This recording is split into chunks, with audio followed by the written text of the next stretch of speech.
بسم آبن والدن منفس قدسن حدا أملاخ آمين أمان بأمان فقرات حواتين حاتين جابير آب أبونا جابير والد تسفانا جابير منفس قدس قداسينا سلزخونا نمسجنو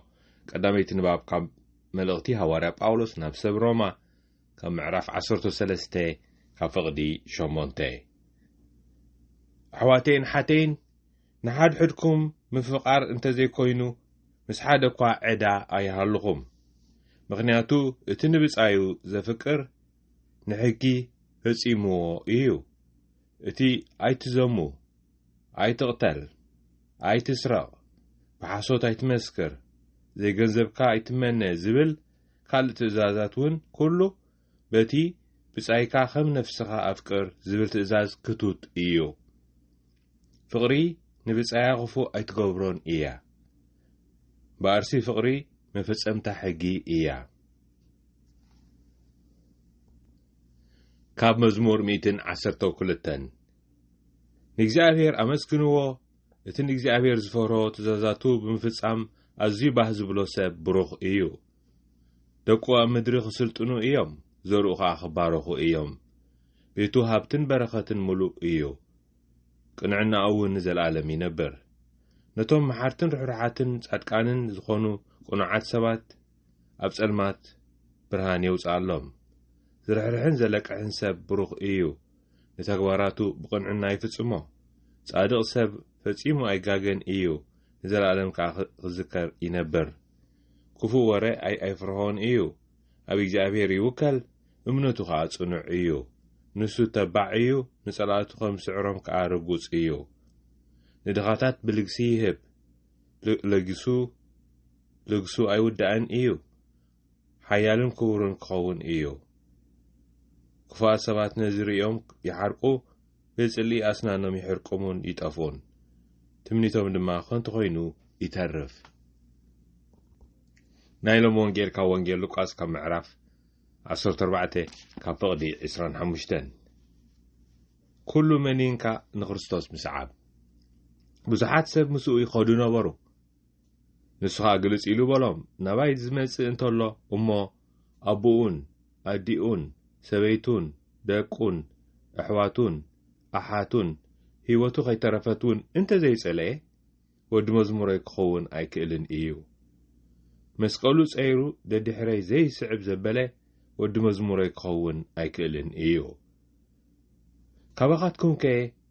ግንቢ ክሰርሕ ዝደሊ እሞ ንምውዳኡ ዝኣኽሎ ገንዘብ እንተለዎ ቅድም ተቐሚጡ ዘይጽብጽብ እንታዋይ እዩ እንተዘየሎ መሰረት ምስ ሰረተ ምውዳኡ እንተሰኣነ ዝረኣይዎ ኩሎም ሰብ እዚ ምንዳቕ ጀሚሩ ምውዳእ ሲኢኑ እናበሉ ከላግጹሉ ይጅምሩ ወይስ ኣይናይ ንጉስ እዩ ምስ ካልእ ንጉስ ክዋጋ ዝኸይድ እሞ ነቲ ብ20,000 ዝመጾስ ብ10,000 ክገጥመሉ ዝኽእል እንተዘይኮይኑስ ገና ርሑቕ ከሎ ልኡኻቱ ናብኡ ሰዲዱ ዕርቂ ይልምን ከምኡ ድማ ነፍሲ ወከፍ ካባኻትኩም ዘለዎ ዘበለ ኩሉ ዘይሓደገ ወዲ መዝሙረይ ክኸውን ኣይክእልን እዩ እዚ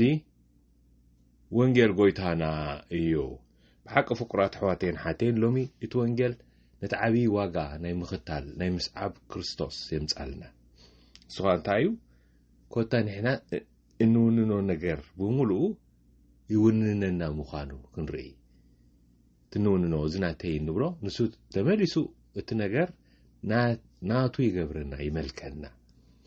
ካብ ትራእይዎ ብስድራ ቤት ንሕር ጀሚርኩም ማለት እዩ እዚ ኣቡኡ ኣዲኡ ደቁ ኣሕዋቱን ኣሓቱን ከይተረፈ ወዲ መዝሙረይ ክኸውን ኣይክእልን እዩ ራይ ኣማን ብኣማን በቲ ሓደ ክንሪኦም ከለና ነቲ ውፉይ ህይወት ዘለዉ ኣሕዋትናን ሓትናን ደናግል ካህናት ንዖም ዝርእዩ ሰሚዮም ሓዳር ዘይገብሩ ቆልዓ ሰበይቲ ዘይብሎም ክትብሉ ትኽእሉ ፍቁራት ኣሕዋተይን ሓተይን መብዛሕትኦም ብኸምኡ እዩ ዝውሰድ እቶም ክርስቲያን ብምሉኦም ከ አንቶም ምእመናን 99 ካብ 100 ናይቲ ቤተ ክርስቲያን ቤተ ምእመናን እያቶም እዚኦም ከንታይ ማለት እዚ ኮታት ሓዳርን ተዋኒንን ይውንነና ተመሊሱ ንዓና ልብናን ኣቃልቦና ብምሉኡ ንሱ ብቀዳምነት يقمط نملاح قريفكا قد مجمرا منغستون صدقون دلي يزبل كل خا خوسخلكم ايه وقول لكم يا يولني خوسخلكم ايه ስለዝንዑ ብምዝንጋዕ ማቴዎስ ወንጌል ከምኡ ይብል ነዚ ብምዝንጋዕ እንታይ ንርኢ ኮታ ነገራት ኮታ ጥሪትን ንብረትን ክብረትን ሽመትን ክንገብር ክንብል ነፍስና ኣብኡ ነጥፍ ፍቁራት ኣሕዋቴን ሓተይን ኣብ ምስዓቡ ንወፅእ ካብቲ ምስዓብ ጎይታና መድሓኒናን ተስፋናን ኢየሱስ ክርስቶስ ከመይ ኣብነት ዝቦ ዘሎ እንተሪኢኹሞ እቲ መንዳቕ ጀሚሩ ምውዳኡ ሲኢኑ ደው ዝበለ ሰብኣይ ስለ ዘይወድአ ከላግፅሉ ይጅምሩ ይብል ዋጋ ኣለዎ ኮፍ ኢልና ክንሓስብ ፍቁራት ኣሕዋቴን ሓተይ ህዲ ኢልና ክንሓስብ መስቀለይ ፀይረ ደድሕሪኡ ዝስዕብ ድየ ኣነ ፀበባ ኣሎ መከራ ኣሎ እቲ ሓዳሩ ናብኡ ኣሎ እንስ እውን ክኸውን ይኽእል እቲ መስቀል ሰማት ኣብ ኩሉ ንኣምላኽ ኣቐዲምና ስለነቲ ሓዳርና ንገብሮ ኣገልግሎት እውን ፍቁራት ኣሕዋቴን ሓተይን ከም ኣገልግሎት ኣምላኽ ኢና ክንሪኦ ዘለና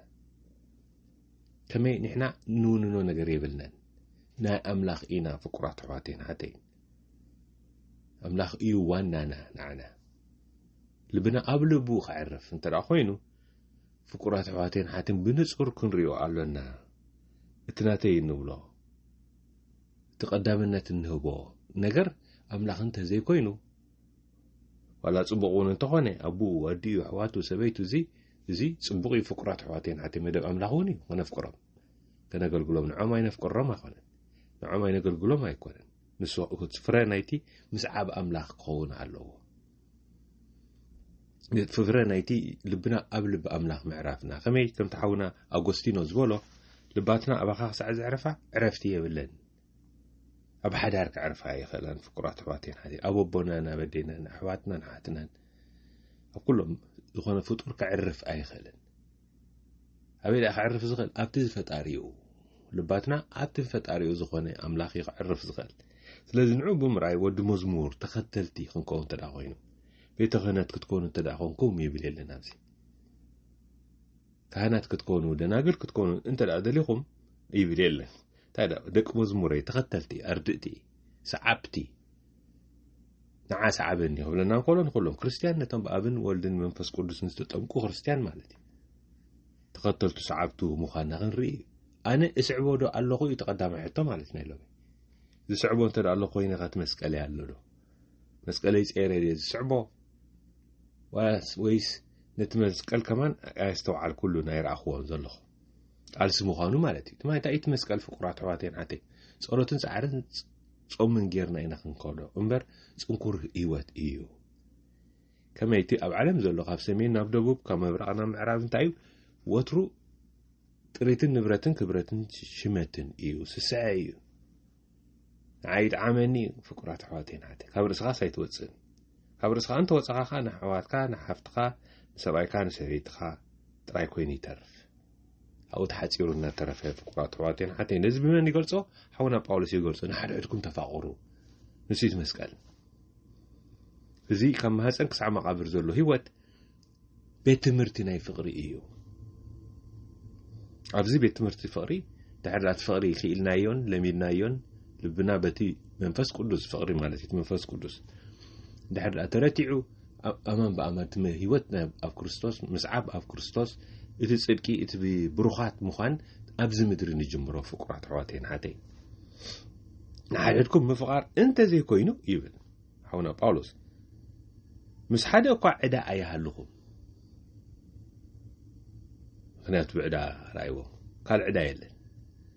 ምክንያቱ እቲ ንብፃዩ ዘፍቅር ንሕጊ ፈጺምዎ እዩ ኩሉ እቲ ኣይትዘሙ ኣይትቕተል ኣይትስረቕ ብሓሶት ኣይትመስክር ዘይገንዘብካ ኣይትመነ ዝብል ኩሉ ይብል ኣቡና ጳውሎስ ካልእ ትእዛዛት እውን ኩሉ በቲ ንብፃይካ ከም ነፍስኻ ኣፍቅር ዝብል ትእዛዝ ክቱት እዩ ፍቕሪ ንብፃያ ክፉእ ኣይትገብሮን እያ እከይ ኣይትገብሮን እያ ግፍዒ ኣይትገብሮን እያ እዚ እቲ መስቀልና ፍቕሪ ንብፃያ ክፉእ ገበን ግፍዒ ኣይትገብሮን እያ በኣርሲ ፍቕሪ መፈጸምቲ ሕጊ እያ ይብል ሓውና ጳውሎስ ፍቁራት ኣሕዋቴን ሓተይን ስለዚ ነዚ ክንመሃሮ እሞ ብሓቂታ ፍቕሪ እቲኣኻ ክልተ እጋር ኣለዋ ይብሉ ጉባኤ ጳጳሳት ናይ ኣሜሪካ ብዚ ዘለዉ ሓንቲ ግብረ ፍትሒ ሓንቲ ከዓ ግብረ ሰናይ ካልአይቲ እግራ ቀዳመይቲ እግሪ ግብረ ፍትሒ ካልአይቲ እግሪ ከዓ ግብረ ሰናይ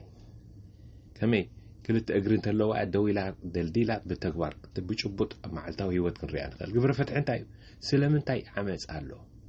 من شيني عمز انتاي ايو سلمنتاي فتحي صعاي فتحي زي برغاي أبز قداي زي أبز غن عمز محبراوي قطباوي بوليتيكاوي ባህላዊ ኣብ ዝኾነ እዚ ቀዳማይ ሕቶ ኻልኣይ ጉንዖ ግብረ ሰናይ ጠሚየ ኣብሊዕኹምኒ ፀሚየ ኣስቲኹምኒ ዓሪቐ ኸትንኩምኒ ሓሚመ በፂሕኩምኒ ተኣሲረ ኣፀናኒዕኩምኒ